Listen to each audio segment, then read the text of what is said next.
Vice Ganda nag-celebrate ng first anniversary ng Vice Comedy Club. MC at Lassie tinangal na sa Vice Comedy Club.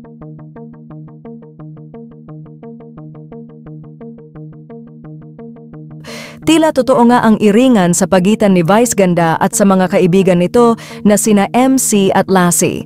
Ito nga ay matapos magbahagi ng larawan ang Vice Comedy Club kung saan ay makikita na wala sina MC at Lassie sa first anniversary ng naturang club. Lingid nga sa kaalaman ng lahat na parte ang dalawa sa club na itinayo ni Vice Ganda. Si MC at Lassie ay hindi lang basta performers, kundi bahagi na ng tinatawag na Dream Team ni Vice Ganda. Sa loob ng maraming taon, nagbigay sila ng kasiyahan sa mga manonood sa comedy bar at sa iba pang projects kasama si Vice Ganda. Kaya naman duda ng netizens ay tampuhan lamang ang meron ng tatlo, ngunit ngayon nga ay mapapansin na hindi lamang ito basta tampuhan dahil pati ang trabaho nila ay nadadamay na.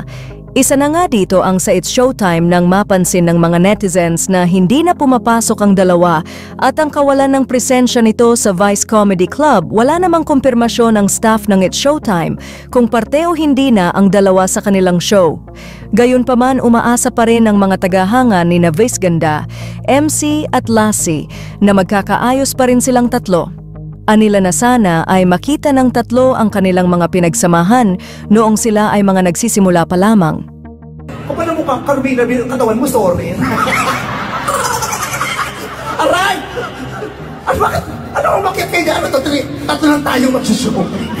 Hindi, tatlo tayo sa nananingil ako mas mahal. Hindi naman para solo to. Tira ko nga kami. Gusto ko lang sabihin sa'yo, naging queen din kami. Ano? Naging queen din.